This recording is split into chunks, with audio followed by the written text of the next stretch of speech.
दावत और तबलीग की ताल्लुक़ से जो भी कुरान और सुन्नत की रोशनी में सुन रहे तो उसका रिजल्ट मैं हूँ। और मैं ये बातें मैं क्यों कह रहा हूँ, क्योंकि ये जो ईमान है, ये जो इस्लाम है, आप अल्लाह का शुक्रिया अदा कीजिए कि अल्लाह ने आपको इस्लाम की दौलत से नवाजा है, ईमान की दौलत से नवाजा है। मेरे भाइयों, हमारी पूरी की पूरी ख़ानदान हिंदुओं की ख़ानदान है। मैं जिस परिवार में पैदा हुआ वो ठाकुर परिवार है। जहाँ पे मैंने अपनी आंखें खोली वहाँ पे भूत और पिशाचों की पूजा की जाती थी। जिस घर में मैं पैदा हुआ वहाँ पे शिर्क और अंधविश्वास की दलदलें मौजूद हैं। इस दलदल से अल्लाह तबारक व तआला ने हमें निकाला और आज 2 बजे आपके पास पहुँचाया है कुछ बोलने के लिए। क्या आप सुनना नहीं चाहेंगे? मेरे भाइयों, बड़ी दर्द के साथ, बड़ी जज्बे के साथ आया था, मगर क्या कहें, अल्लाह की मर्ज़ी। मेरे भाइयों, कहते हैं ना कि आप जिससे मोहब्बत करते हैं, आप जिसको चाहते हैं, आपके जो क्लोज़ हैं, आपके जो करीबी हैं, आप उसको हिदायत नहीं दे सकते हैं। आप उनको सही मार्ग ईमान की दौलत से आरास्ता नहीं करवा सकते हैं, मगर अल्लाह जिसको चाहता है उसको हिदायत की दौलत देता है, उसे ईमान की दौलत से सरफराज करता है। मेरे भाइयों, अल्हम्दुलिल्लाह, जब अल्लाह ने मुझे इस्लाम की दौलत से नवाजा तो मैं सूरज कुमार ठाकुर से उमर अब्दुल्ला बना। फिर इस्लाम कबूल करने के बाद मैं ISC की तैयारी कर रहा था, इंटरमीडिएट ऑफ साइंस, बररवा कॉलेज के अंदर। मैंने कॉलेज की पढ़ाई छोड़ दी, मैंने अपनी ज़मीन, अपनी जायदाद, अपने माँ बाप, अपने पूरे रिश्तेदार छोड़ दिए इस इस्लाम के लिए। इतनी कुर्बानियाँ देने के बाद मैं तमिलनाडु जामिया दारुस्सलाम उमराबाद गया, वहाँ पे मौलवी की पढ़ाई की। और मौलवी की पढ़ाई मैंने इसीलिए की कि आज 2 बजे रात को मैं आपको तकरीर सुनाऊँ, मैं आपको दीन की दावत दूं, मैं आपके सामने अल्लाह और उसके रसूल की दावत और तबलीग को आम करूं, क्योंकि मुझे जो ईमान की लज्जत मिली है वो लज्जत मैं आपको चखाना चाहता हूँ। मगर कहते हैं ना, इन्नका ला तहदी मन अहबब्ता वलाकिन्नल्लाह यहदी मन यशा। आप जिनसे मोहब्बत करते हैं, आप जिनसे प्यार करते हैं, आप जिनको चाहते हैं, जो आपसे करीब है, जो आपका अच्छा रिश्तेदार है, जो आपका क्लोज फ्रेंड है, आप उसको हिदायत नहीं दे सकते हैं। इन्नल्लाह ला यहदी मन हुआ कादिबुन कफ़ार। जो झूठा है, जो मक्कार शख्स है, अल्लाह उसको हिदायत नहीं देता है। किसको हिदायत देता है? मेरे भाइयों, मैंने रात रात भर कुरान मजीद की तिलावत की, मैंने उलमाए किराम की तकरीर सुना। जिस आलिम की आप तकरीर सुन रहे थे, फजीलतुल शेख फजलुर रहमान साहब, उनकी तकरीरों को मैंने आज से 10 साल पहले सुना। जलालुद्दीन कासमी, डॉक्टर जाकिर नाइक। और जब मैंने तमाम तकरीरों को और हज़ारों सवालात के जवाब को जब मैंने पा लिया, हज़ारों सवालात के जवाब जब मुझे मिल गए, जब मेरे दिल को तसल्ली हो गई, तो मैंने इस्लाम धर्म को कबूल कर लिया।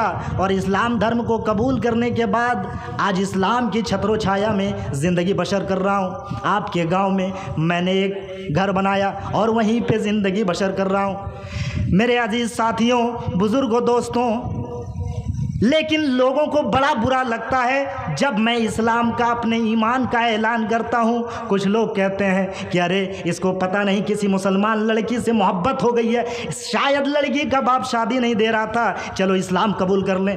एक बार तो मौलाना जर्जी साहब से बहस हो गई। उन्होंने कहा अरे नहीं नहीं, ये तो आतंकवादी और दहशतगर्द बनने आया है, ये इस्लाम कबूल किया है आतंकवादी बनने के लिए। फिर उन्होंने दूसरा सवाल ठोक डाला।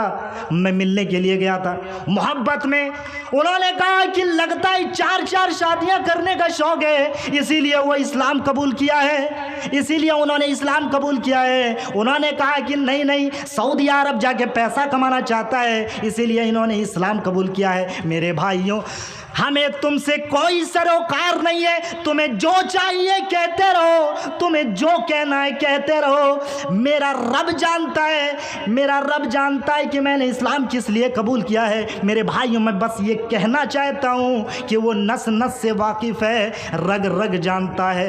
वो नस नस से वाकिफ़ है, रग रग जानता है। मुझे दूसरों से बेहतर मेरा रब जानता है। मेरे भाइयों, कोई किसी के दिल में घुस के ये नहीं बता सकता है है कि उन्होंने इस्लाम किस लिए कबूल किया है। अज़ीज़ान मिल्लत और बिरादरान इस्लाम, खालिद बिन वलीद एक ऐसे कमांडर है, एक ऐसे सिपह सालार थे जिन्होंने अपनी पूरी ज़िंदगी में किसी भी जंग, किसी भी लड़ाई को नहीं हारा। हज़रत खालिद बिन वलीद जंग कर रहे हैं, अचानक एक काफिर, एक गैर मुस्लिम सामने आके खड़ा हो जाता है, उसके हाथ में तलवार रहती है, तलवार उन्होंने फेंक दिया और हज़रत खालिद बिन वलीद के सामने आके कलमा पढ़ने लगा, अशहदु अल्लाह इलाहा इल्लल्लाह व अशहदु अल्ला मुहम्मदन अब्दुहु व रसूलुहु। मैं गवाही देता हूँ कि अल्लाह के सिवाय कोई माबूद बरहक नहीं है। मैं गवाही देता हूँ कि जनाब मोहम्मद रसूलुल्लाह सल्लल्लाहु अलैहि वसल्लम अल्लाह के बंदे और रसूल हैं। उन्होंने आओ देखा ना ताओ, हज़रत खालिद बिन वलीद ने समझा कि ये डर के मारे इस्लाम कबूल कर रहा है। हज़रत खालिद बिन वलीद ने तलवार उसके पेट से आर से पार कर दिया, तलवार उसके पेट में घुसेड़ दी। मेरे भाइयों, वो आदमी वहीं पे ढेर हो जाता है, वहीं पे उसका इंतकाल हो जाता है, वहीं पे उसकी फौत हो जाती है। जब ये खबर जनाब मोहम्मद रसूलुल्लाह सल्लल्लाहु अलैहि वसल्लम के पास पहुंची, अल्लाह के नबी ने हज़रत खालिद बिन वलीद को बुलाया और कहा, ऐ खालिद, क्या तुमने उनके दिलों को झांक कर देखा था? क्या तुमने उनके दिलों को चीर कर देखा था कि उन्होंने इस्लाम किस लिए लाया है? हज़रत खालिद बिन वलीद ने जवाब दिया कि ऐ अल्लाह के रसूल, मुझे ऐसा लग रहा था कि वो डर के मारे इस्लाम कबूल कर रहा है, इसीलिए मैंने समझा कि ये डर के मारे अगर इस्लाम कबूल कर रहा है तो इसका मर ही जाना बेहतर है।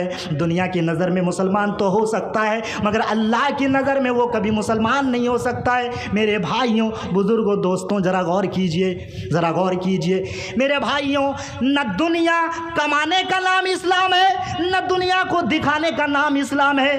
अरे इस्लाम तो वो है जो अल्लाह और उसके बंदे के दिलों के दरमियान एक रिश्ता कायम कर दे, जिसके दिल में अल्लाह का खौफ पैदा हो जाए। अल्लाह तबारक व तआला कहता है, या अय्युहन्नासु इन्ना खलकनाकुम मिन दकरिन व उन्सा वजअलनाकुम शुऊबन व क़बाइला लितारफू इन्नमा अकरमाकुम इंदल्लाहि अतकाकुम। अल्लाह की नज़र में वही इंसान मुअज़्ज़ज़ है, अल्लाह की नज़र में बाइज़्ज़त वही है जो अल्लाह से सबसे ज़्यादा डरता है। जिसके दिल में अल्लाह के लिए डर हो, अल्लाह से जो ज़्यादा डरता है, वो इंसान अल्लाह की नज़र में मुअज़्ज़ज़ है, बाइज़्ज़त है। दुनिया को दिखाने और दुनिया कमाने का नाम इस्लाम नहीं है। मेरे भाइयों, एक प्यारा सा हदीस पेश करके मैं अपनी बात को ख़त्म कर दूंगा। मेरे भाइयों, इमाम बुखारी रहमतुल्लाह अलैह ने जब हदीस लिखना शुरू किया तो इमाम बुखारी ने जो सबसे पहली हदीस उन्होंने नोट की और नकल की वो ये है, इन्नमल आमालु बिन्नियात, अमलों का दारो मदार नीयतों पर है। अमलों का दारो मदार नीयतों पे है। जिसकी जैसी नीयत रहेगी, अल्लाह उसके नीयत के मुताबिक उसको अजर व सवाब देगा, उसके अजर व सवाब और नेक अमाल को कबूल करेगा। अल्लाह के रसूल फरमाते हैं, इन्नमा लिकुल्लि इम्रिइन मा नवा फमन कानत हिजरतुहु इलल्लाहि व रसूलिही व हिजरतुहु इलल्लाहि व रसूलिही। जिस आदमी ने अल्लाह के लिए इस्लाम कबूल किया, उन्होंने अल्लाह को राज़ी करने के लिए इस्लाम कबूल किया। व इन्नमा फमन मा नवा फमन कानत हिजरतुहु लिदुनिया युसीबुहा अव इम्रातिन यनकिहुहा फहिजरतुहु इला मा हाजरा इलै। और अगर कोई आदमी किसी लड़की से शादी करने के लिए इस्लाम कबूल करता है, कोई आदमी किसी लड़की को अपनाने के लिए इस्लाम कबूल करता है या दुनिया कमाने के लिए इस्लाम कबूल करता है, मेरे भाइयों, रब्बे काबा की कसम, वो दुनिया वालों की नज़र में मुसलमान तो हो सकता है, मगर अल्लाह की नज़र में वो मुसलमान नहीं हो सकता है। अल्लाह की नज़र में मुसलमान नहीं हो सकता है। मेरे भाइयों, यह है ईमान, यह है इस्लाम। कितनी कुर्बानियाँ देने के बाद कितना कुछ झेलना पड़ता है। मैं समझता हूँ कि टाइम बहुत ज़्यादा हो गया है, वरना मैंने वेद के मंत्र और बहुत सारी बातों को 10 मिनट और।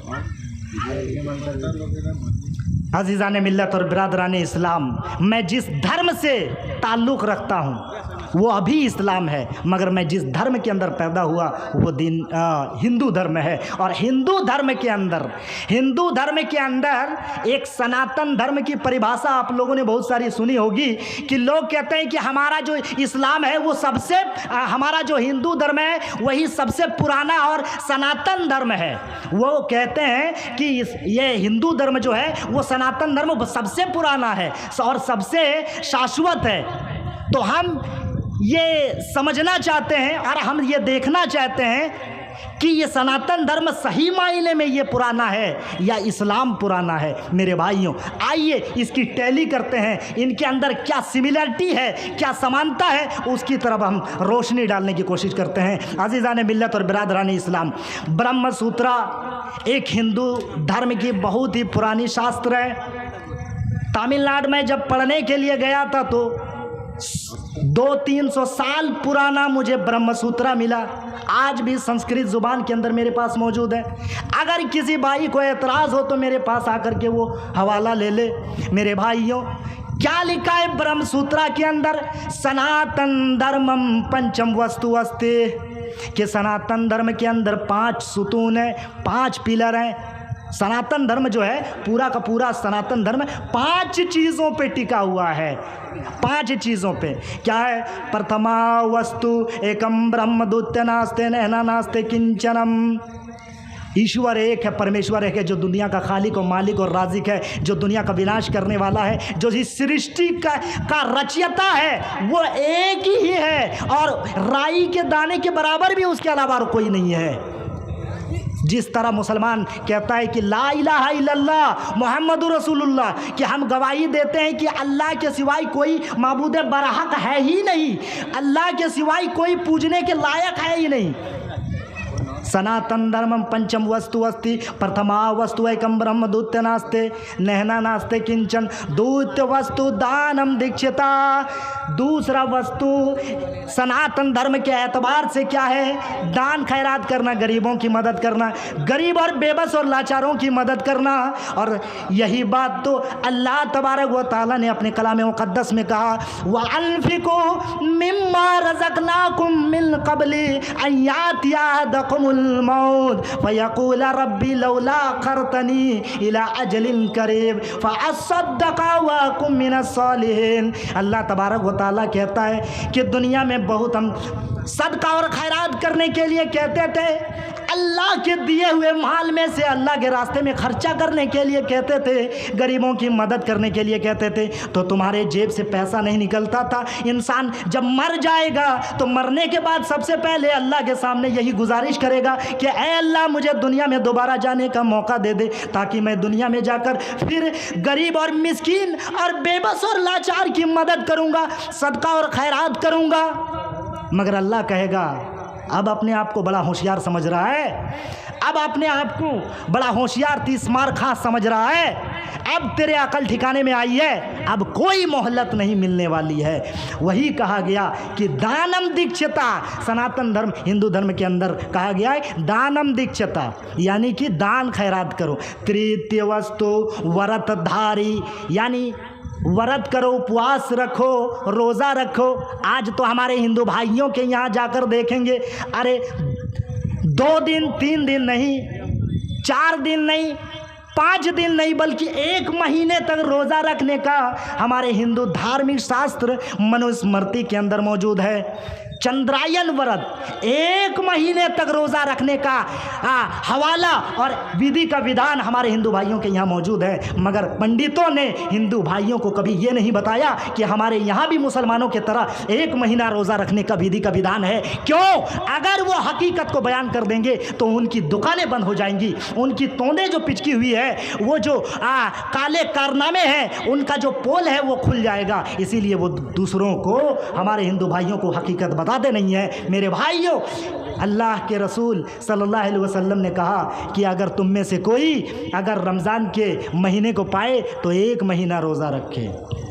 शहरु रमज़ान अल्लज़ी उन्ज़िला फ़ीहिल कुरान हुदल लिन्नास, रमज़ान वो बाबरकत महीना है जिसमें कुरान को नाजिल किया गया कुरान को नाजिल किया गया, कुतिबा अलैकुमुस सियाम, कि ऐ मुसलमानों हमने तुम पर रोज़े को फ़र्ज़ करार दिया है, हमने तुम पर रोज़े को फ़र्ज़ कर दिया है, कमा कुतिबा अलल्लज़ीना मिन क़ब्लिकुम लअल्लकुम तत्तक़ून। कुरान हिंदू धार्मिक पुस्तकों की तरफ इशारा कर रहा है कि ऐ मुसलमानों, जिस तरह हमने तुम पर रोज़े को फ़र्ज़ किया है, हमने तुम पर रोज़े को वाजिब किया है, ठीक इसी तरह हमने मनु को भी रोज़ा रखने का हुक्म दिया था, हमने मूसा को भी रोज़ा रखने का हुक्म दिया था, हमने ईसा को भी रोज़ा रखने का हुक्म दिया था। मेरे भाइयों, आज अगर आप ईसाई से पूछेंगे कि तुम कितने दिनों तक रोज़ा रखते हो, वो कहेंगे 40 दिनों तक। क्यों? क्योंकि अल्लाह तबारक व तआला ने कलाम मुक़द्दस में कह दिया कि हमने ईसाइयों को भी रोज़ा रखने का हुक्म दिया था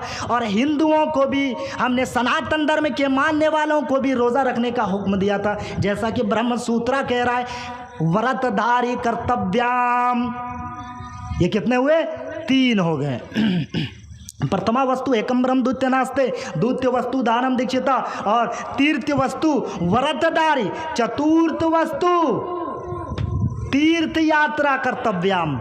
चतुर्थ वस्तु क्या है? तीर्थ यात्रा कर्तव्याम, यानी कि जिस तरीके से मुसलमान हज करने के लिए जाता है, हज करने के लिए जाता है तो उनके सारे पाप, उन सारे गुनाह ऐसे मिट जाते हैं जैसे वो आज ही पैदा हुआ है हज करने के लिए। पूरी दुनिया से जहाँ कहीं भी मुसलमान बसे हुए हैं, जहाँ कहीं भी आदम की औलाद हैं, मेरे भाइयों मुसलमान हैं, वो हज करने के लिए मक्का शरीफ जाते हैं, वहाँ पे हज करते हैं, अल्लाह से अपने गुनाहों की बख्शिश करवाते हैं। मेरे भाइयों, आज भी हमारे हिंदू भाइयों के यहाँ मक्तेश्वर यानी अथर्ववेद के अंदर लिखा हुआ है कि मक्तेश्वर एक ऐसा जगह जो ईश्वर का मक्का है, ईश्वर का मक्का है, यानी कि पूरी दुनिया के जितने भी सनातन धर्म के मानने वाले थे वो मक्का हज करने के लिए जाते थे।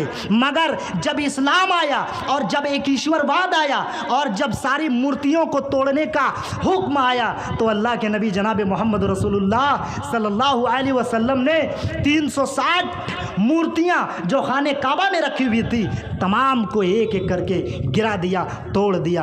अज़ीज़ान मिल्लत और बिरादरान इस्लाम, यही तो कहता है अल्लाह तबारक व तआला कि सनातन धर्म के अंदर और इस्लाम के अंदर जो समानताएं हैं कम से कम उस पर तो अमल कर लो। अरे ये झगड़े की बात, ये झगड़ा तो कभी ख़त्म नहीं होगा और इस झगड़े से ना तो किसी को फ़ायदा पहुंचा है, इन नफ़रतों से और इन छुआछूत और भेदभाव से ना किसी को फ़ायदा पहुंचा है और ना कभी पहुंचने वाला है। मेरे भाइयों, एक हकीकी और एक पॉइंट की बात मैं आपको बताने जा रहा हूं कि जो लोग अपने धर्म की किताबों को पढ़ते हैं वो कभी मुसलमानों से लड़ते नहीं, और जो लोग मुसलमानों से लड़ते हैं वो अपने धर्म की किताबों को कभी पढ़ते नहीं।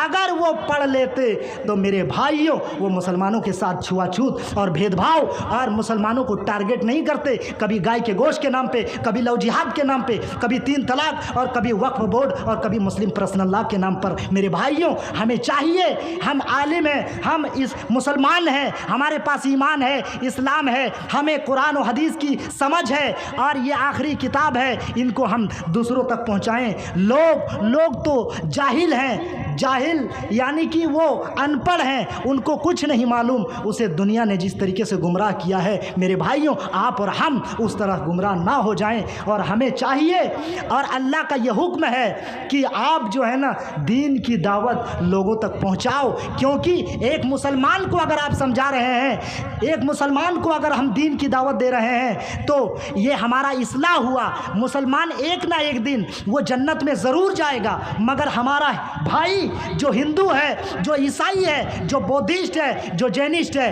वो अगर इस्लाम कबूल किए बगैर मर गया तो वो हरगिज़ जन्नत में नहीं जा सकता है। इसीलिए सबसे ज़्यादा इम्पोर्टेंट दावत और तबलीग की किसकी है? हमारे गैरों को, हमारे हिंदू भाइयों को, हमारे ईसाइयों को दावत और तबलीग की ज़रूरत है। आज हम मुसलमान अपने ही ख्वाबे गफलत में सोए हुए हैं। वज़ा में तुम हो नसारा तो तमद्दुन में हुनूद। आज के मुसलमान ऐसे हो गए हैं कि देखकर शर्माए यहूद। मेरे भाइयों, टाइम बहुत ज़्यादा हो गया है। इंशाअल्लाह अगर कल वक्त मिला तो मैं तफसीली आपके सामने गुफ्तगू रखने की कोशिश करूँगा। अल्लाह रब्बुल आलमीन से दुआ है कि अल्लाह हमें कहने और आपको सुनने से ज़्यादा अमल करने की तौफीक अता फरमाए। आमीन व आखिरु दावाना अनिल हम्दुलिल्लाहि रब्बिल आलमीन। अस्सलामु अलैकुम व रहमतुल्लाहि व बरकातुहू।